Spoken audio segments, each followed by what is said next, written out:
시작. 너는 내 하나님 여호와의 이름을 망령되게 부르지 말라. 여호와는 그의 이름을 망령되게 부르는 자를 죄없다 하지 아니하리라. 아멘. 기도하겠습니다. 하나님 아버지, 우리가 여호와의 이름을 부르며 오늘 모였습니다.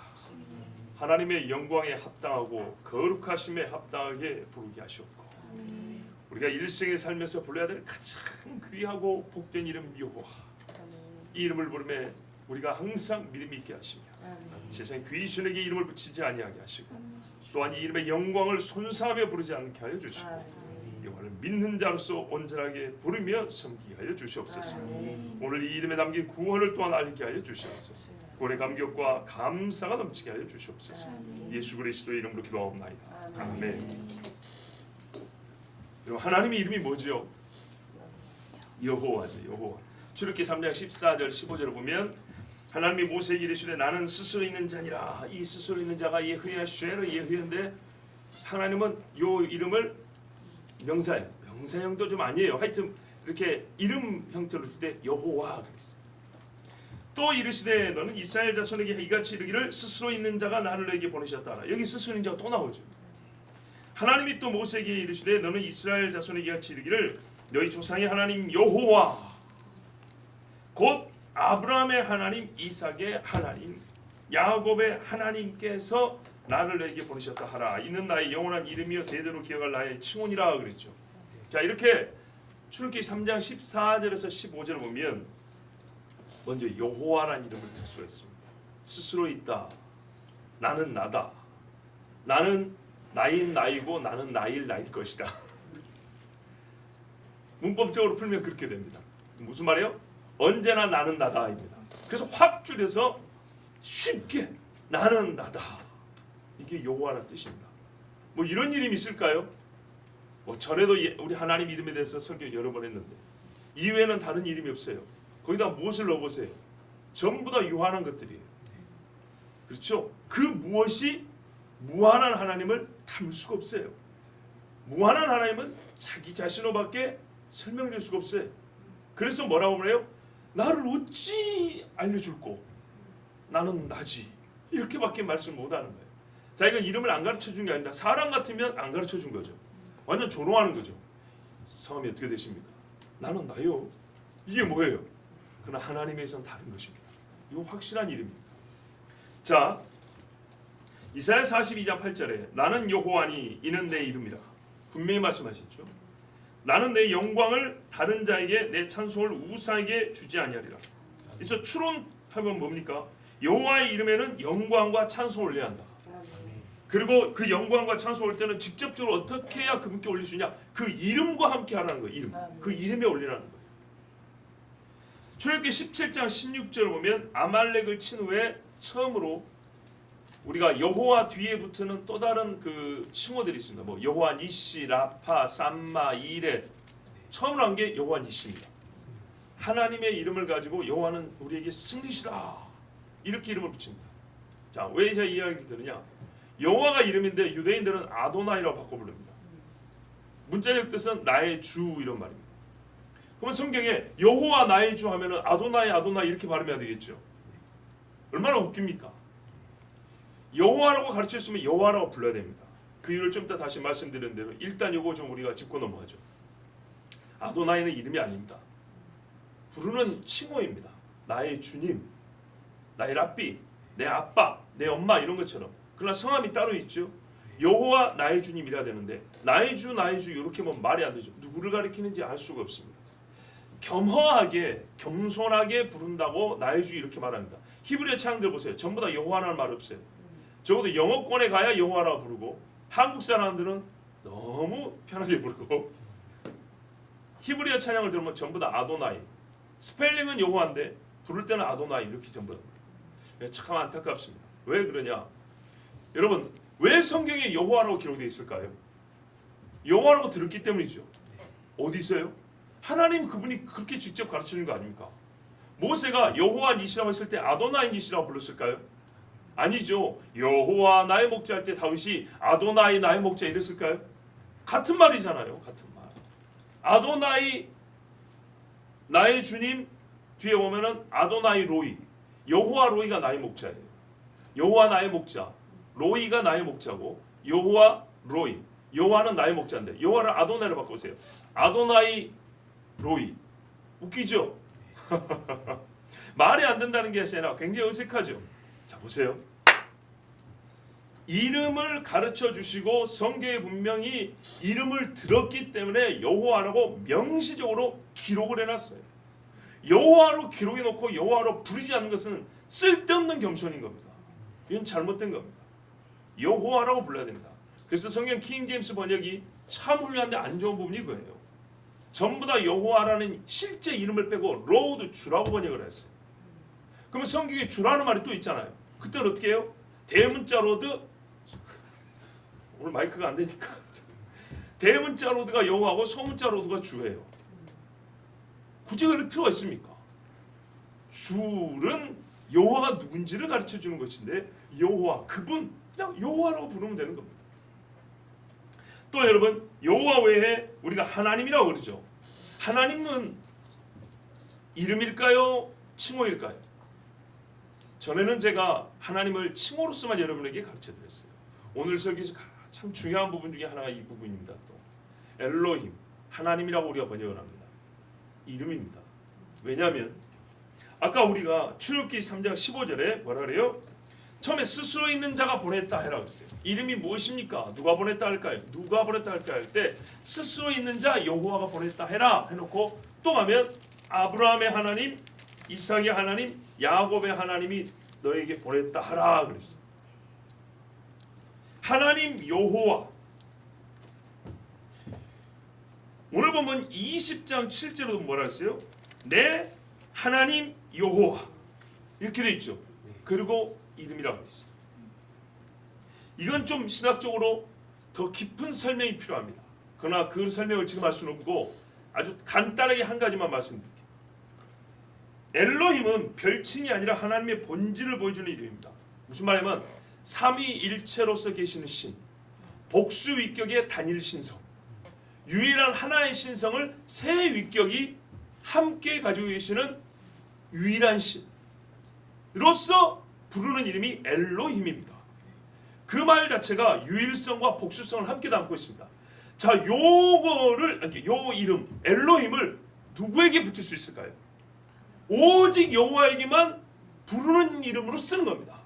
그래서 엘로힘은 하나님의 고유 이름입니다. 자, 대통령이라는 직함은 우리나라 대통령이든 러시아 대통령이든 미국 대통령이든 붙일 수 있습니다. 대통령 뒤를. 근데 엘로힘은 알라 엘로힘이 될 수 없고 부처 엘로힘이 안 되는 겁니다. 여호와만 엘로힘인 겁니다. 왜? 복수 위격의 단일 신성은 여호와밖에 없습니다. 그래서 엘로힘은 그의 존재 방식을 가르쳐 주는 것이고 하면서 존재 방식, 참 이것도 부정한 설명입니다. 하여튼간에 고유한 존재를 말해주기만 하면서 다른 얘기는 절대로 칭호로도 붙일 수 없는 것이기 때문에 하나님의 고유한 이름이 된 겁니다. 그래서 성경에는 여호와 하나님, 하나님 여호와가 한 이름으로 나옵니다. 마치 주 예수 그리스도, 예수 그리스도가 각기 본유의 뜻이 있지만은 하나의 이름으로 풀네임을 불리는 것처럼 여호와 하나님 이렇게 부르는 겁니다. 자, 그러면 이제 이 이름에 담긴 계시적 의미에 대해서 우리가 조금 생각해볼게요. 왜냐하면 이 이름을 함부로 취하거나 부르지 말아야 하지 않습니까? 그러니까 이 이름을 하는 게 굉장히 중요합니다. 사실은 예전에 출애굽기 강의나 신명기 강의 때 이 말씀 다 설교했던 거 아니겠습니까? 그런데 하나님께서 새로운 감동을 주셔서 이 세 번째 설교에 역시 새 감동으로 지금 오늘 전하는 겁니다. 자, 보십시오. 누군가가 본질을 알고 싶을 때는요, 뭘 알아야 되냐면 이름을 알아야 됩니다. 이름. 조금 더 설명해 드릴게요. 10계명의 1계명부터 3계명은 전부 하나님과 직접 관계하는 계명이라는 특징이 있습니다. 그렇죠? 근데 이 직접 관계한다는 것은 중요한 질문이 하나 있는데 하나님이 누구시냐? God is who? 이 who 누구냐에 따라서 이 계명의 가치와 의미가 완전 달라집니다. 그리고 이 계명 안에는 그가 누구냐에 대한 이해와 믿음이 전제되어 있습니다. 하나님의 본질에 대한 이해와 믿음을 전제로 하여 그에 따라 섬기는 섬겨야 할 것과 어떻게 섬겨야 하는지가 명령이 주어집니다. 누구냐가 달라지면 섬기는 것도 달라지는 거예요. 중요한 질문이 바로 이것입니다. 자, 이렇게 말했죠. 제가 하나님의 본질에 대한 이해와 믿음이 성결 조건이라고 했어요. 그럼 여러분, 본질이 무엇일까요? 쉬운 질문으로 하나님이 누구시냐에 누구에 대해서 여러분 뭐라고 대답하시겠어요? 이 말은요, 누구 그 자체를 대답하라는 얘기입니다. 하나님이 누구시냐에 누구를 쫙 한번 말해보세요. 내가 믿는 분인데 말하기 어렵죠. 굉장히 어렵죠. 이럴 때 마귀는 틈을 잡습니다. 누구냐에 대한 명확한 정의나 막연한 어떤 믿음을 갖고 있을 때 마귀는요, 그 믿음 가지고 지옥 간다는 얘기가 아닙니다. 마귀는 미혹할 틈을 잡는다고요.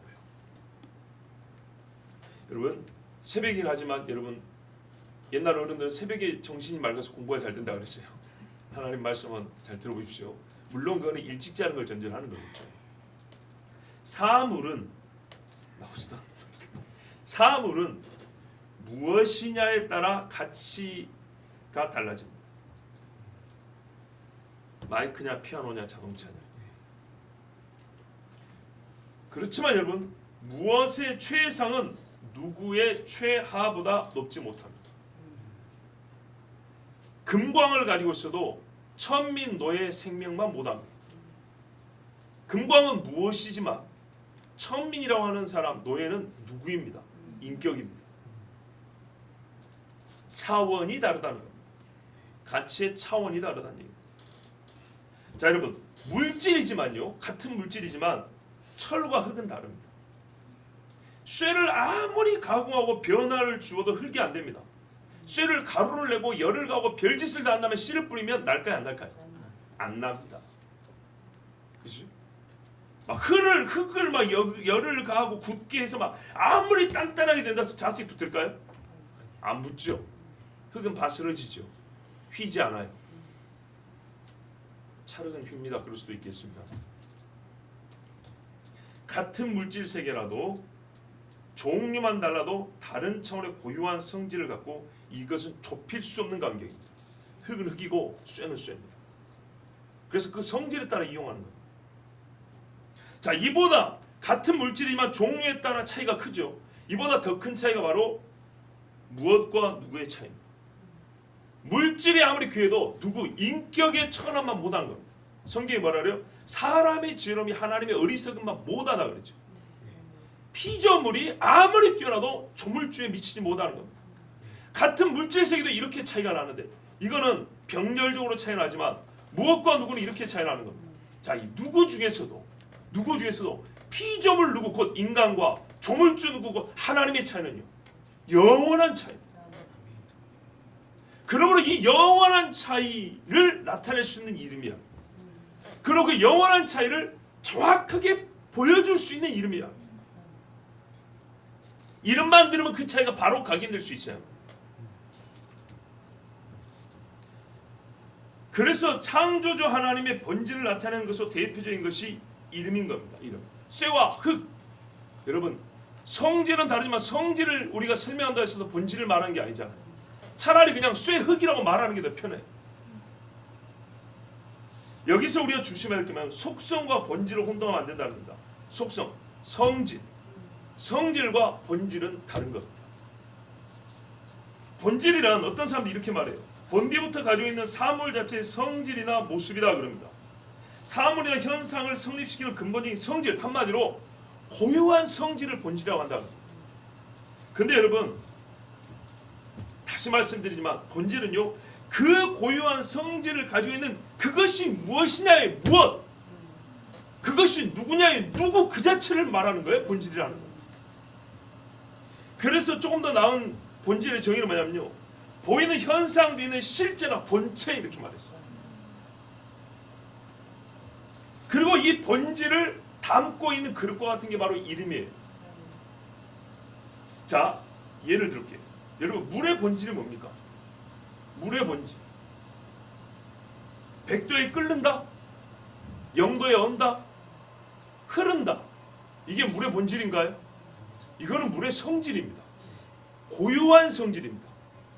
자, 아까 그래서 거예요. 누가 본질을 그것만이 갖고 있는 사물 자체의 성질이나 모습, 본래적인 성질 이러면 안 된다는 겁니다. 물은 이런 성질을 본래적으로 갖고 있어요. 그러나 이 성질을 본질이라고 하잖아요. 그거는 물의 성질이지 그게 물이 아니라고요. 본질이라는 것은 물을 다른 것이 아니라 그 자체로서 설명할 수 있는 말이에요. 그게 성질을 묘사하는 게 아니라 물 하면 이것 이렇게 나와야 되는 거예요. 우리가 철의 성질을 알고 사용하면서 이걸 뭐라고 부를까 할 때 원소교로 FE, 철 이렇게 부릅니다. 하지만 이게 본질은 아닙니다. 하나님에 대해서 우리가 속성을 제 아무리 많이 알고 열거해 놓았지만, 즉 전능자, 지존자, 자존자 이렇게 많이 열거해 놓지만 이름이 빠지면 누군가의 성질이지만 그것은 단지 성질만 알려질 뿐이지 본질은 정확히 본질을 말한 게 아닙니다. 좀 더 쉽게 예를 들을까요? 자, 우리 젊은 분들한테 이렇게 말씀. 자, 대학교 입시 시험 봤어요. 옛날식으로 표현해 볼까요? 방이 붙었어요. 합격자 방이. 서울 동대문구 무슨 동에 사는 생년월일 며칠 사람으로서 키는 얼마고 여드름은 몇 개가 났고 발 사이즈는 얼마고 이 사람 합격해놨어요. 그 누구예요? 서로 자기랄 거예요. 그 누구냐고요. 그 다음에 성별요. 키는 좀 작고 얼굴은 예쁘지 않아. 성격은 약간 애매한. 점수는 몇 점 맞았고 어디 학교 졸업했고. 자, 이랬으면 대충 짐작을 하겠죠. 근데 이름이 빠졌어요. 합격생이 누굽니까? 알 수 없죠. 차라리 그런 스펙 싹 빼고 이름 적어놓은 게 제일 빠르죠. 그죠? 바로 이름이 그를 부르는 거예요. 그래서 이름이 본질을 담고 있는 그릇이라고 지금 말하는 거예요. 자, 그래서 성질만 말하면 안 돼요. 그 사람 성질이 어떻다. 그 사람은 이런 생활을 했다. 그렇다고 해서 그것만 써놓고 이름이 빠지면 누군지 알 수가 없어요. 알 수가. 이름보다 나은 것이 없는 겁니다. 누구냐를 지목할 때는 이름보다 나은 것이 없는 겁니다.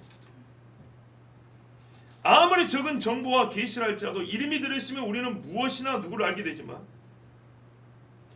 물이 날아가는 물도 있고 땅이 꺼지기도 하고 하늘에서 불이 떠져도 그 현상은 무엇이라고 설명할 수 있어도 누구는 아닌 겁니다.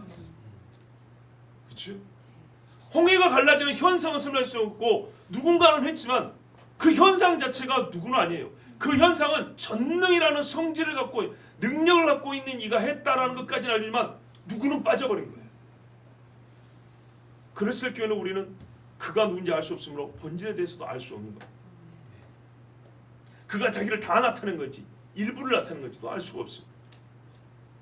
하나님께서 자신을 보여주실 때 속성이나 성질의 일부가 아니라 포괄 전체로서 자기가 누구라고 말할 때 가장 적합하고 최상급 우리 인간에게 최고의 계시는 뭐냐면 이름입니다. 이름. 나는 여호와라. 나는 전능자다. 는 하나님을 사람에게 가르치는 말이지만 여러분 전능자가 아닌 여호와가 그분을 직접 지시하는 말입니다. 사돈도 지를 전능자라 그래요. 다 준다잖아. 그는 여호와다. 자, 여러분 전능은 여호와를 수식합니다. 전능하신 여호와. 그렇죠? 그러나 여호와는 전능을 수식하지 않습니다. 나는 전능한 여호와라는 가능해도 나는 여호와한 전능이라. 나는 여호와의 전능이라. 말이 됩니까? 안 됩니까? 안 되는 겁니다. 그냥 여호와는 전능자는 서로 동격으로 쓰일 수는 있어요. 그러나 수식, 꾸미는 말은 될 수가 없는 겁니다. 여기서 알 수 있는 게 뭐냐? 꾸미는 말은 본질을 나타낼 수가 없다는 겁니다. 전능한 여호와일 때 전능이라는 말은 본질이 될 수는 없는 거예요. 수식은 중심 언어로 꾸며지는 말 그 자체로 주변어입니다. 주변어가 어떻게 가운데 본질이 될 수 있겠어요? 본질, 즉 그 자신이 누구냐를 말해주는 말이어야 본질을 나타내는 말이라 하겠습니다. 자, 그러나 본질을 나타내는 말은 수식이 가능하지만 본질 그 자체는 아니죠. 제가 잘못 말했죠.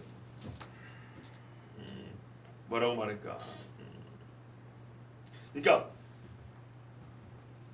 본질을 우리가 이렇게 말해요. 여호와라 그랬잖아요. 여호와의 어떤 특성을 수식하기 위해서 전능이라는 말을 붙일 수 있었어요. 근데 본질 그 자체를 꾸밀 수 있을까? 여호와가 갖고 있는 속성 하나를 가지고 여호와를 꾸몄어요. 전능하신 분이라고, 전지한 분이라고. 그가 가지고 있는 능력이에요. 그러니까 여호와는 어떤 능력이 여호와를 어떤 능력을 갖고 있냐 할 때 전지함을 갖고 있는 분이다, 전능함을 갖고 있는 분이라고 해서 그분의 속성을 한 가지를 들어서 그분을 꾸며서 설명하긴 하는데, 여호와 그 자체를 뭘로 꾸며서 본질을 설명할 수 있을까요? 자, 아까 말했죠. 본질은 누구라고 할 때 누구 그 자체라 그랬어요. 누구 그 자체는 다른 게 아닌 거예요. 다른 게 아니고 다른 데다 쓸 수 없는 말만 여기다 써야 되는 거예요. 그런데 어떻게 본질 그 자체가 수식이 가능하겠어요? 꾸밀 수가 있는 말이에요. 수식, 말을 꾸민다는 말이에요. 불가능한 거. 자, 본질은 자기 외에 다른 것이 아니므로 문법적으로 인간의 언어 능력으로 혹시 다르게 표현할 수 있을지 모르겠지만 자기를 자신으로만 표현해야 됩니다. 왜냐하면 본질은 다른 것이 아니고 오직 나를 말하는 거기 때문에, 오직 나를 다른 것으로 설명하면 어떻게 돼요? 다른 것이 들어와 버리잖아요. 이미 나 자신으로 설명하는 것이야만 본질이 되는 겁니다. 누구 할 때 우리는 누구를 말하는 것이지 누구가 아닌 또 다른 누구하고 관계에서 지금 알고자 하는 게 아니라 다른 것이 다 없어도 바로 너를 얘기하는 거라고. 그래서 본질을 말할 때는 너는 너로만 설명해야 돼. 이렇게 볼 때 여호와, 나는 나다는 완전히 자기 본질을 말해주는 이름이 되는 겁니다. 이게 인간들에게는 사실은 통용이 안 됩니다. 왜? 인간은 상호 의존적이며, 그러니까 존재 자체가 의존적 존재이기 때문에 자기 자신으로만 자기를 설명이 안 됩니다. 하나님에 대하여는 이거는 분명히 하나님은 자기 자신으로밖에 설명이 안 됩니다. 거꾸로 말이죠. 하나님에 대하여 그분의 하신 일이나 나타난 현상에서 그분의 성품, 능력을 발견하여 알 수는 있고, 그것을 통하여 하나님의 어떤 부분을 설명할 수는 있지만 본질을 말하는 것은 아닙니다. 그러므로 이름은 본질을 나타내는 최상의 수단이고, 하나님은 실제 자기 본질을 이름에 담아주셨습니다. 뭐라 했어요? 나는 나다 그랬다. 그 이름에 담긴 하나님의 자기 계시, 직접적 자기 보여주면 바로 여호와고 엘로힘입니다. 보세요. 스스로 있다와 복수위격으로 단일 신선을 가지고 있다. 이거보다 더 바른 자기 본질 계시가 어디 있습니까? 자기를 자기로만 서술하는 분, 보충하는 말이 없고 꾸며주는 말이 없이 명사형으로 어찌라고 딱 떨어지게 설명할 수 없는 분. 그래서요, 저는 하나님의 본질을 그 이름 여호와로부터 이렇게 정의합니다.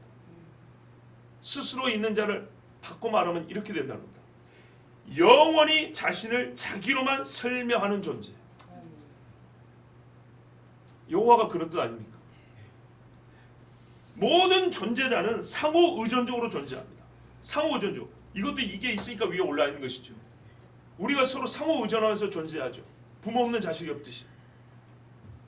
자신을 설명하는데도 피조물은요, 처음부터 스스로 말미암음이 아니기 때문에 모든 피조물은 최소한의 설명이면서도 우리는 이름이 최소한의 정보잖아요. 주민등록은 더 많이 가르쳐준 거고. 그러나 이름이 최대의 자기 계시도 될 수 있죠. 그렇죠? 다음으로도 이름이면 이상한 줄 찾을 가능성이 높아지지 않습니까? 최소한의 설명이자 반면 최대한의 설명인 이름조차도 하나님 다음이라는 인간도요, 타 존재의 의존, 곧 하나님께 의존하지만 하나님은 그 누구나 어떤 것이나 있으나 없으나 상관없이 스스로만 설명하고 설명되는 존재입니다. 엘로힘이라는 이름과 함께 하나님의 본질을 설명한다면, 정의한다면, 즉 여호와 아까 이야기했고요, 여호와 하나님, 여기까지 우리가 그분의 이름으로서 풀어서 말한다면 영원히 삼위가 한 신성으로 계시며 자신을 오로지 자기로만 설명하는 이, 저는 이렇게 정의를 내리겠습니다. 자, 이름으로부터 우리는 하나님의 단일성을 알게 됩니다. 오늘 조금 어려운 말이 될 수도 있습니다. 단일성이라는 것은 합성물이 아니라는 겁니다. 이거 하나만 해도 이건 합성물이잖아요. 여러 가지 물질이 섞여갖고 하나 된 거 아닙니까? 물품으로는 단일 품목입니다. 그러나 이거를 구성하는 합성물, 인간은요, 한 사람이라고 이렇게 말하긴 하지만 그 한 사람은 합성물입니다. 물과, 그죠? 철분과 일단 신체 해박적으로 뼈, 근육, 신경, 혈관 이랬지만 그 안에 들면 복잡한 원소들이 들어있습니다. 그런데 하나님의 단일성은 합성물이 아니라, 즉 하나님의 나타난 속성들은 전지도 있고 전능도 있고 무소, 부재도 있지만은 다양한 현상과 경험을 우리가 경험을 합니다. 하나님 우리에게 자기를 나타내 주시고, 그렇지만 하나님의 생각은 여기저기서 배운 것들의 종합이 아닙니다. 우리 인간들은요, 하나의 결정이 나옵니다. 결정은 한 가지지만 이 결정 한 가지에 여러 가지 생각의 합성물입니다. 사람의 행위는 말이죠, 지식에서 하나, 경험에서 하나, 감정에서 하나, 이렇게 묶어서 결정되고 나타납니다. 그러나 오직 영원한 하나님은요, 자신에게서 바로 그 자체가 나옵니다. 하나님 자신이기 때문에 그 생각이 나오고, 자신이기 때문에 바로 그 자신의 행위가 바로 나오는 겁니다. 하나님은 합성물이 아닙니다. 이걸 단일성이라고 합니다. 자, 이것이 보세요, 하나님의 본질인 이름과 얼마나 부합하는가. 여러분, 이런 이야기는 수백 년 전에 믿음의 선조들이 전기 불었던 시대에 깊이 고민한 문제를 제가 배우고 거기에 조금 더 하나님께 기도해서 얻은 것을 지금 여러분에게 말씀드린 겁니다. 자, 과연 여러분 이러한 신을 들어본 적이 있습니까? 또 신이라면 이 외에 어떤 다른 본질을 가질 수 있을까요? 자신을 자기로 설명하는 외에 그 어떤 걸 신이라고 했을까요? 그렇지 않으면 의존적 설명이 가능해요. 이 의존적 설명밖에 없는데. 그러므로 여러분, 하나님을 다시 놓은 사상에 근거하여 부르면 죄입니다. 이름 자체가 유일성을 말해줘요. 자, 이제 자연스럽게 우리 본문 한번 들어가 볼까요? 망령도 일컫지 말았어요. 바로 요 하나님 이름을 망령도 일컫지 말라고 했어요. 온전하게 일컫지 않는다는 게 망령입니다. 가증스럽게, 더럽게, 약간 추상적이죠. 그걸 좀 우리 구체적으로 생각해 볼 필요가 있는데, 자, 이름의 역할은 그 이름을 가진 존재를 알리는데 제1의 역할이 있다고 했습니다. 그러면 이름을 망령도 일컫는다는 건 뭐죠? 결과적으로 그분이 안 나타나게 하는 거예요. 예, 다른 이로 생각하는 거예요. 합성물이 아니라 그랬죠? 다시 놓으면 안 된다는 거죠. 조금이라도 다른 게 섞이면 이미 틀린 거예요. 다른 일을 지시하는 이름으로 사용하거나 하나님의 본질을 왜곡, 망각하고 즉 알지 못하고 부른다면 망령되게 부르는 거예요. 모독하며 저주하며 부를 경우는 세상에 이보다 더 큰 악이 없습니다. 보세요. 계시록에 보면 전부 다 모독하니. 죄의 끄트머리 있는 사람들이 하는 겁니다. 짐승한테 신성 모독하는 이름이 머리에 가득하더라. 오늘 원문에 따르면 부르는 것이 아니라 망령도 일컫다, 부르는 거죠. 말하는 것 정도가 아니라 본문에는 취하다는 거예요. 취하지 말라. 취하다는 것은 이름을 말하는 것도 포함되죠. 예. 이게 뭐냐? 쓰는 것, writing. 여호와로 서명하는 것, 여호와로 맹세하는 것, 여호와의 이름을 다 새기는 것, 여호와를 나타내는 어떤 동작을 표현하는 것, 다 취하는 거예요. 그 이름을 취해서 하는 거예요. 망령도 취하지 말라는 거예요. 그 중에 대표적인 것이 말하는 거죠. 그렇기 때문에 여러분, 그 이름을 망령에 취하여 신상을 써놓고 여호와로 쓰면 될까 안 될까요? 1계명과 3계명이 어떻게 연결되는지 아시겠죠? 2계명까지. 여러분, 금송아지를 여호와라고 부르는 사건을 한번 떠올려 보세요. 출애굽기 32장에 보면 아론이 금부치를 받아가지고 녹였어요. 부었어요. 주물로. 그 다음에 조각을 했어요. 송아지를 만들었어요. 그러면서 뭐래요? 이스라엘아, 이 제사장이 하는 말 좀 들어보세요. 이는 너희를 애굽 땅에서 인도하여 낸 너희의 신이로다 하는지라. 그런 다음에 뭐냐면 그 앞에 제단을 아론이 직접 쌓았대요. 아론이 보고 그 앞에 제단을 쌓고 이에 아론이 공파에 이르되 내일은 이게 좀 여호와의 절일이니. 여호와의 절기라 이 말이에요. 그러면 우리가 가장 쉽게 안식이다 이 말이에요. 여호와의 안식이니까 뭐 하자고요? 요 금송아지에게 경배하자 그 말이에요. 그러니까 너희의 신이로다 했지 언제 너희의 여호와라고 했냐? 이건 바보가 아니면 다 할 수 있죠. 왜? 너희의 신이로다 해놓고 그 앞에 제단 쌓고 내일이 여호와의 절기니까 우리가 여기서 예배하자 이랬단 말이죠. 기가 막힐 이야기죠. 이튿날에 아까 내일은 여호와의 절이라 했죠. 그래서 그 이튿날 여호와의 절일 그들이 일찍 일어나 번제를 드리며 화목제를 들고 백성이 앉아서 먹고 마시며 일어나서 뛰놀더라. 여호와로 섬긴 거예요. 그래서 모세가 봤어요. 하나님이 가서 보라 그랬죠. 가서 봤더니 우리 번역에는 부드럽게 백성이 방장이 아론이 이들을 방장이 만들었다 이렇게 돼 있어요. 원문은 뭔지 아십니까? 백성이 벌거벗었으니 이는 아론이 그들을 벌거벗게 하였더라. 그래서 금송아지 사건을 그린 그림들을 보면 벌거벗은 게 나와 있어. 그래서 말해 원수에게 조롱거리가 되게 하였습니다. 요한계시록 16장에 너희 옷을 지키고 벌거벗고 다녀서 그들에게 짐승과 용과 거짓 선지자에게 수치를 보이지 말라 그랬다고요. 근데 본문에 출입게 말해요. 원수에게 조롱거리, 수치거리가 됐다 이렇게 말하고 있어요. 그래서 모세가 이렇게 말했죠. 누구든지 여호와의 편에 있는 자는 내게로 나오라. 아론은 얘가 여호와라 그랬고 모세는 이거 여호와 아니다. 진짜 여호와의 편에 있는 자는 나오라 했어요. 근데 여호와는 형상이 없어요. 그럴 때는 레위인들이 나왔잖아요. 칼을 쳐라. 죄 없다 하지 아니하리라. 이렇게 부르는 것이 성경에 처음 망령되이 부른 사건. 여러분 따라서 제3계명을 어겨서 여호와 이름을 망령되이 부르게 되면 1, 2계명은 필연적으로 어기게 됩니다. 왜? 본질이 달라져 버렸잖아요. 3계명이 지켜질 때야 최종적으로 제1, 2계명이 지켜집니다. 우리가 여호와를 섬긴다 하고 형상을 안 만들었지만 여호와를 그러면 우리는 아무것도 안 한다는 게 아니라 여호와를 섬기기 위해서 그런 걸 안 하는 거잖아요. 그러면 여호와를 제대로 섬길 때야 우상을 안 섬기는 것이 최종적으로 완성이 되는 거예요. 1계명은 다른 신을 섬기지 말라 그랬어요. 그럼 가만히 있으면 되냐? 2계명은 형상 만들 하나님 섬기지 마라 그랬어요. 그럼 형상 안 만들고 가만히 있으면 되냐? 그것이 아니라 1, 2계명의 완성은 이제는 어떻게 해요? 여호와를 바로 부르고 섬길 때 1, 2계명, 3계명이 순종될 때 1, 2계명도 완성이 되는 거예요. 그 순종이 완성이 되는 거예요. 동시에 1, 2계명은 제3계명의 실행 요건입니다. 여호와를 망령되이 부르지 않다 그랬어요. 그럼 어떻게 해야 망령되이 안 부르고 섬길 수 있죠? 다른 우상에 가지 마. 또 하나님이랍시고 이상한 거 만들지 마. 이런 거 만들어서 여호와를 부르면 망령되이 일컫는 거예요.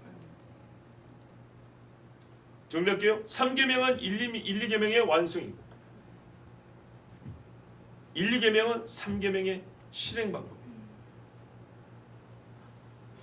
하나님의 이름에 합당한 섬김, 곧 오직 스스로 계시는 분으로서 여호와를 유일한 한 이름으로 그분의 본질에 합당한 경배의 방식을 취하지 않는다면 그 이름을 모독하는 것이다. 이런 의미에서 이슬람적에서 성경 번역 시 하나님을 알라라 부르는 것은 완전히 잘못됐습니다. 이제 좀 이해가 되시죠? 왜요? 알라는 이미 부르는 자가 있어요. 누구라고 정해지는 알라 할 때는 누구가 이미 있다고 해요. 정해지는 누구가 있단 말이에요.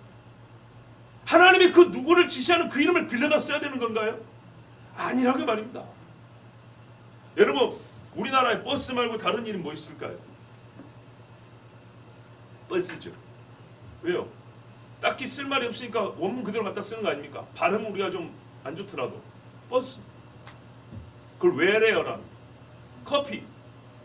뭐 쓴물이라고 안 부르고 그냥 커피라 하잖아요. 외국 말인데 그대로 갖다 쓰죠. 번역어가 없으면 원문대로 쓰면 되는 거예요. 영어 원문대로 쓰듯이 엘로힘, 여호와 이렇게 부르면 돼. 굳이 번역을 하다가 이상한 번역에서 여호와 그 이름을 모독하는 게 되는 겁니다. 그래서 좀 이 지각이 있어야 된다.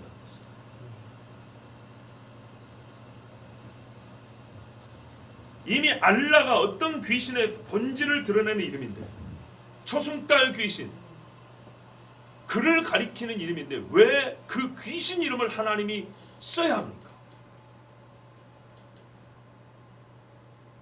원문대로 부르세요. 우리 나중에 이슬람제 가죠. 성경 모양시 여러분 알라라고 하지 마세요. 그 사람은 이미 알라를 가지고 있어요. 머릿속에. 알라를 섬기고 있는 사람인데 내용물을 바꾸는데 되나요? 아니라니까요. 내용이 다르면 이름을 바꿔야 돼요. 이름이 그 내용을 지시하는 거예요. 그래서 신앙이 한계에 부딪히는 겁니다. 꼭 한국식으로 한번 바꿔볼까요? 부처라고 불러도 돼. 근데 내가 말하는 부처는 이 성경에 있잖아. 널 위해서 죽어준 부처야. 이게 말이 돼요? 안 돼요? 안 되는 거예요. 알라라고 불러도 돼. 그 동굴에서 계시 받아갖고 그 계시였다는 그게 아니고 이 성경에 보면 당신의 십자가에 죽은 이분이 알라야. 말이 돼요? 안 돼요? 안 되는 거예요. 우상을 여호와로 부르는 것도 계명을 어기는 것이면 두말할 필요가 없습니다. 시편 145편 3절에 여호와는 위대하시니 크게 찬양할 것이라 그의 위대하심을 측량하지 못하리로다. 하나님의 위대하심에 걸맞지 않게 어떤 피조물에 빗대어 부르는 이런 식의 이름은 다 모독하는 겁니다. 죄 없다 하지 아니하리라. 이 말이 소극적으로 해석돼서는 절대 안 됩니다. 죄가 있기는 있는 것이다 이런 말이 아닙니다. 죄가 크다는 말입니다. 죽음입니다. 죽음. 실제로 여호와 이름을 모독했던 아론 거기서 춤췄던 사람들 하루에 3,000명 죽었죠. 레위기 24장에 가면 또 이런 사건이 있습니다. 아버지가 애굽 사람, 엄마가 이스라엘 사람. 출애굽할 때 많은 사람이 따라왔다 그랬죠. 혼혈된 사람이었어요. 이 사람이 아버지가 애굽 사람이다 보니까 하나님을 잘 몰라요. 그래갖고 아버지가 이스라엘 사람인 남자하고 둘이 싸웠어요. 지그들끼리 싸우다가 주먹다짐하고 끝났으면 그나마 괜찮은데 성질 난다고 너의 하나님 하면서 욕을 해버렸어요. 이 레위기 24장 왜 이런 얘기 기록을 했을까 잘 생각해보세요. 그 수많은 사건들 중에 왜 이 이야기를 기록했을까? 이스라엘 자손 중에 그의 어머니가 이스라엘 여인이요 그의 아버지는 애굽 사람의 어떤 사람이 나와서 한 이스라엘 사람과 진영중에서 싸우다가 그 이스라엘 여인의 아들이 여호와의 이름을 모독하며 저주함으로 무리가 끌고 모세에게로 가니라. 왜? 십계명 이미 선포된 후란 말입니다. 죄 없다 하지 않는다 했는데 죄 없다를 이제 구체적으로 실행을 해야 되잖아요. 죄 있다 하고 정죄를 하고 처벌하는데 처벌 기준을 아직 모르는 거죠. 죄가 있겠는데 이 죄는 얼마나 큰지. 그래서 항상 모세에게 재판받으러 왔지 않습니까? 근데 이런 사례는 어떤 면에서 첫 사건이라 사실은 이미 알 수 있죠. 왜? 앞에 판례가 있잖아요. 금수환 사건 때 죽었잖아요. 그렇지만 하여튼 사람을 죽이는 문제는 쉬운 문제 아니기 때문에 모세에게 왔어요. 그래서 모세가 하나님께 물었어요. 하나님 뭐라 하십니까? 여호와께서 모세에게 말씀하시되 그 저주한 사람을 진영 밖으로 끌어내어 그것을 들은 모든 사람이 그들의 손을 그의 머리에 얹게 하고 증인이 먼저 손 얹게 돼 있죠. 여기서는 들은 모든 사람이에요. 온 회중이 돌로 그를 칠지니라. 너는 이스라엘 자손에게 말하여 이르라. 자 이렇게 판결하고 다시 가르치라는 거예요. 누구든지 그의 하나님을 저주하면 죄를 담당할 것이요 여호와 이름을 모독하면 그를 반드시 죽일지니 온 회중이 돌로 그를 칠 것이니라. 거류민이든지 본토인이든지 여호와 이름을 모독하면 그를 죽일지니라. 모세와 이스라엘 자손이 말하니 그들이 그 저주한 자를 진영 밖으로 끌어내어 돌로 쳤더라. 이스라엘 자손이 여호와께서 모세에게 명령하신 대로 행하였더라 그랬어요. 이게 바로 죄 없다 하지 아니하리라. 근데 이 세대 사람들이 하나님 이름을 가볍게 우습게 부르는 게 많아요. 현수막이 딱 아무렇게나 붙이면 곤란합니다. 특별히 마지막 시대에 하나님의 이름에 합당한 영광을 돌리는 일이 얼마나 중요한지 모릅니다. 왜요? 마귀가 갈수록 하나님의 영광을 뺏어가고 급기야 이름을 뺏어.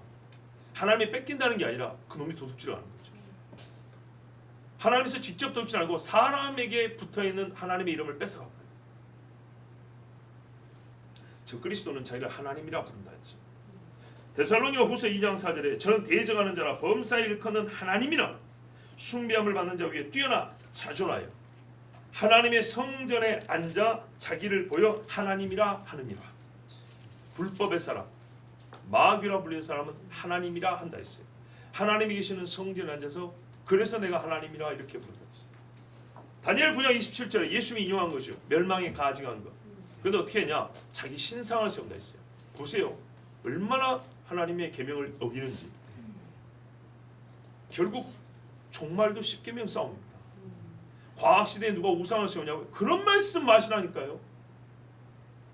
내가 사방팔방을 돌아오면서 천지에서 보고 있는데 다니엘 9장 27절에 그가 장차 많은 사람들과 더불어 한 일의 동안에 언약을 굳게 맺고 그가 그 일의 절반에 제사와 예물을 금지할 것이며 또 포악하여 가증한 것이 날개 의지하실 것이며 날개 달린 형상으로 자기를 세웁니다. 그리고 하나님이라 또 이미 정한 종말까지 진노와 황폐하는 자에게 쏟아지라 하였느니라. 지는 그러지만 하나님은 그에게 마지막 종말까지 진노를 쏟아본다 그랬어요.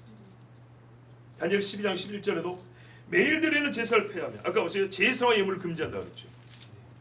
멸망하게 할 가증한 것을 세울 때부터 1190일을 지낼 것이고 기산점이에요. 멸망하게 할 가증한 것 적그리스도의 신상 그 다음에 뭐래요? 세운다 이렇게 되죠. 세운다. 다니엘 9장 27절도 날개에 의지하며 선다 그랬어요. 신상이 선다 세운다. 근데 하나님은 뭐라 했다고요? 데살로니가후서에 하나님 성전에 앉아 이렇게 돼 있죠. 보세요. 성전에 앉아 세워지며 세우며 이름은 하나님이라. 왜 수천 년이 지난 지금에 우리가 10계명의 1계명부터 다시 1, 2, 3계명을 철저하게 알고 또한 믿어 순종해야 되는지. 누구를 섬기냐에 싸움이라고요. 그 이름이 누구인 누구를 섬기냐의 문제다. 살고 죽는 것은 누군지 주의 이름 여호와입니다. 구약에 예수 이름을 부르는 자는 살리라. 자기를 하나님이라 부르는 자를 여러분 성경은 뭐라고 했어요? 번질, 번체 가증한 것이라고 불렀어요. 하나님이 아닌 것을 하나님. 그래서 섞이면 그건 다 가증한 거예요. 가증한 거. 사도들은 이 자를 말하면 선지자 다니엘은 가증한 것이라고 했고 사도들은 적 그리스도라고 그랬어요. 적 그리스도. 그러면 자 봐보세요. 자기를 가리켜 하나님이라 한다 했죠. 자기를 가리켜 하나님이라 하는 자를 적 그리스도라 한다 했어요. 그리스도를 대자. 무슨 말이야? 자기를 또한 그리스도로 부른다는 얘기죠. 그리스도. 그러면 한 본질은 한 이름밖에 없죠. 여기서 우리가 또 알 수 있는 거예요. 하나님 여호와와 예수와는 한 이름이구나. 맞습니까? 맞아요. 출애굽기 14장 13절에 오늘 여호와께서 너에게 하신 구원을 보라. 그게 하고 15장 30절에 오늘 여호와께서 너에게 구원을 베푸셨나니 할 때 어형 변화는 있지만은 본래 말이 뭐냐면 예수와 예수와. 아시겠죠? 이미 구약에 구원이라는 뜻으로 예수가 되어 있어요. 그리고 여호와께서 우리를 구원한다. 여호슈아 예수와 같은 말입니다. 그러니까 무슨 말이냐? 예수 히브리식으로 예수 안에 여가 들어있죠. 여호와가 들어있는 겁니다. 예수와 이름 안에 여호와가 들어있는 거야. 그래서 예수와를 모독하면 여호와를 모독하는 거고 예수와를 잘못 믿으면 여호와를 잘못 믿는 것입니다. 그래서 적그리스도는 여호와와 예수와를 같이 취하려고 합니다. 그래서 신상에 앉아서 나는 하나님이라 당신들이 기다리는 메시아 예수아라 이렇게 말한 겁니다. 그래서 구약에서는 자기를 가리켜 하나님이라 한다. 아니 그 멸망에 가증한 것이고 이것을 보고 자기를 하나님이라 하는 것이고 또한 얘는 스스로 그리스도 예수아라 한다. 이렇게 말한 겁니다. 최종적으로 마귀는 하나님이 되고 싶거든요. 그래서 이 땅에 나타난 하나님의 자기 계시 이름 두 개를 다 취하려 합니다. 나는 여호와여 예수아라. 예수 안에 여호와 있습니다. 여호와가 구원하신다. 그래서 이 땅에 오셨습니다. 자기라는 거예요. 내가 여호와 이름으로. 그래서 구약에는 여호와 이름으로 오시는 자여 호산나 이랬단 말이에요. 근데 이걸 예수님이 이 땅에 오실 때 번역상 주의 이름으로. 히브리 사람들은 여호와를 주라고 부른다 했죠. 주의 이름으로 오시는 자이고 예수님께 똑같이 불렀어요. 그래서 성경적으로 신학적으로 여호와는 예수와 이렇게 부르는 겁니다. 근데 적그리스도는 이 두 개를 같이 취하고자 하니 우리가 이 이름에 대하여 얼마나 철두철미하게 우리 한국식 말로 보안을 철저해야 되겠습니까? 이 세대 수많은 신학자들이 예수님에 대하여 글을 쓰면서 길고 복잡하고 어려운 이야기를 많이 쓰면서 정말 예수 그리스도라는 이 한 이름의 책이 이렇게 두꺼운 것들이 나와요. 그런데 말이죠. 안타까운 게 뭔지 압니까? 여호와로서 예수를 설명하는 책. 요즘에 이제 찾기가 어렵습니다. 하나님 자신 성경의 표현대로 말하면 하나님의 아들, 대속자, 구주, 왕, 신랑, 심판하시는 왕, 이런 직접적인 그분의 이름과 칭호를 책에 쓰거나 그 칭호를 설명해 주지 않습니다. 온갖 타 학문의 이론에 따라서 그 학문 이론으로 예수님을 설명하고 애를 씁니다. 아주 감각적으로 말해줄까요? 우리 신하람 지사님 앞에 뒤에 계신 안혜경 권사님 있잖아요. 누구냐고 누가 물어봤어요. 뭐라고 말하면 돼요? 우리 엄마, 그리고 성함, 우리 엄마 안혜경, 이렇게 말하면 되죠. 얼마나 심플하고 확실합니까? 근데 한 30년 같이 산 분인데요, 여자고요. 뭐라고 말하지? 운전 엄청 잘해. 돼요, 안 돼요? 북한 사람은 우리 한 민족이죠. 북한이라는 정부 체제에 대하여는 뭐라고 물어봅니까? 우리가 휴전 상황이라는 역사적 사실이 있기 때문에 이 휴전 상황의 역사적 사실 앞에서 공직자에게, 고위 공직자에게 물어봅니다. 전쟁이 아직 안 끝났기 때문에, 통일이 아니고 전쟁 중이기 때문에 아직 주적이 누굽니까? 라고 물어보면 말하면 되잖아요. 그렇죠? 근데 이거를 피해가면서 국제 정세 이렇게 빙글빙글 뭐라고, 누구를 물어봤다고, 누구를 설명하라는 게 아니라 누구를 지시하라는 얘기예요. 모르면 모르는 것이고 알면 바로 그를 얘기하라는 거예요. 이름이 얼마나 중요합니까? 그런데 성경에서 그분을 계시하기 위해서 예수 그리스도에 관한 책이라 했는데 예수를 그리스도로 설명을 안 해요. 하나님의 아들로 말해요. 그분으로 말하면 마틴 부버나 에브너가 말한 너라고 할 수 있을 것이며 칼 융이 말한 무의식 속의 자기라고 말할까? 이게 뭔 소리야 도대체? 제가 그런 식으로 안 읽어보고 이런 소리 하는 건 아니겠죠, 여러분. 잘해야 그는 나 안에 있는 너로서 우리의 이웃입니다. 예수 그리스도는 우리 앞에 나타난 이웃입니다. 나를 발견하는 너로서 이웃입니다. 무슨 뜬구름 잡는 소리예요. 차라리 이게 훨씬 더 단순하고 확실하죠. 예수께서 너를 위하여 목숨을 바치셨거늘 네가 형제를 위하여 먹을 것을 못 남겼느냐. 이게 훨씬 심플하고 확실한 말씀이죠. 이웃 구제를 위해서, 가난한 자를 구제를 위해서 이게 더 낫지 않습니까? 갈수록 예수님에 대한 그 이름에 대한 설명이 없어요. 그 이름에 대한 경외가 없어요. 이름에 대하여 쓸데없는 말 그대로 망령된 말만 늘어놓고 있어요. 여러분, 이게 마지막 때라는 징조, 증거입니다. 여러분, 마지막 때는요 10계명의 탐심이 확산돼가지고 1계명이 무너져서 그런 겁니다. 예? 1, 2, 3계명이 무너져서 4계명이 5계명이 깨지는 겁니다. 하나님이 없어서 간음하고 도둑질하는 겁니다. 그 앞에 하나님이 없어서 이웃을 속이고 거짓말하는 겁니다. 우리가 죄를, 이 땅에 죄를 말 때 현상적으로 나타나는 10계명, 마지막 탐심으로 말미암은 죄가 많죠. 그죠? 그래서 항상 죄의 본질을 보라는 거예요. 땅이 왜 저주를 받았어요? 왜 가인이 형제를 죽였냐고요? 여호와 앞에서 떠나버렸기 때문입니다. 여호와를 부를 수 없는 자가 됐기 때문입니다. 구닥다리입니까? 구식의 율법주의의 산물입니까? 10계명이? 아니요. 계시록의 마지막에 하나님의 계명과 예수 믿는 믿음이 이렇게 했어요.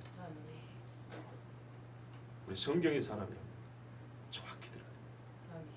마지막까지 이름 싸움. 누구를 믿고 섬길 것이냐. 누구를 믿다면 그 누구가 지시한 대로 섬겨야 됩니다. 그 영광과 위대하심에 합당하게. 그렇다면 여러분, 예수 안에 여호와가 들어있죠. 그렇죠? 예수가 누구십니까? 전에도 말씀드렸죠. 제자 훈련시키면 항상 시험을 볼 때 1번 예수가 누구냐. 예수가 너와 무슨 상관이냐. 어떤 관계냐. 항상 1번으로 문답했어요. 근데 거기에 온갖 잡동사니 답변이 이렇게 길어도 그런 나의 구원자입니다. 빠지면 땡이다. 성경에 그렇잖아요. 예수 우리의 구원이라. 자기 백성을 구원하러 오셨습니다. 그 어떤 말을 써도 구원이 빠지면 아무것도 아닌 거예요. 근데 이 구원을 빼기 위하여 예수라는 이름은 부르지만은 망명도 일컬어 온갖 잡동사를 대신 집어넣고 구원을 빼버리는 게 이 시대 사람들의 하는 망령된 짓입니다. 이에 대하여 하나님 말씀에 죽음이라, 죄 없다 하지 아니라 죽음이라. 온갖 데서 신앙의 죽음이 나타납니다. 온갖 데서 가정의 죽음이 나타납니다. 온갖 데서 생명의 죽음이 나타납니다. 교회의 죽음이 일어나고 있습니다.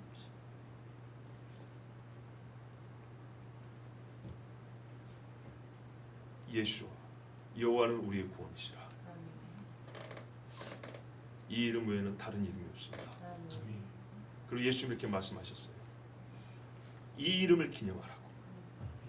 예수께서 예수가 너희 구원자로서 너희를 위하여 죽으신 것을 기념하라고. 말로만 구원이 아니라 너희를 구원해서 죽었다. 이 일을 마지막까지 기억하라 했습니다. 이걸 기억하지 않으면 역시 예수와 우리의 구원이라고 불러봐야 헛되다는 겁니다. 그래서 오늘 우리는 주의 분부를 따라서 성찬을 거행합니다. 하나님께서 우리의 주신 말씀 중에 너희가 그러므로 이 성찬을 받을 때 주의 몸을 분별하지 못하고 먹는다. 오늘 설교하고 연관이라면 주의 이름에 대하여 알지 않고 믿지 아니하고 받는다면 이거는 또 다른 죄라고 그랬습니다. 우리가 하나님 앞에 발음을 잘못해서가 아니라 혹시 그 이름을 망령되이 부르지 않는가. 이 시대의 유행에 따라서 그 이름을 설명하는 또 다른 설명을 우리가 듣고 그것을 쫓지 않는가. 이 이름을 그 위대하심을 격화시키는 그런 사람들의 유행을 따라가지 않는가. 자, 생각해 보시고 이 시간에 먼저 하나님 앞에 회개하며 기도하고 그리고 성찬 받도록 하겠습니다. 우리 잠시 이 시간에 기도합니다.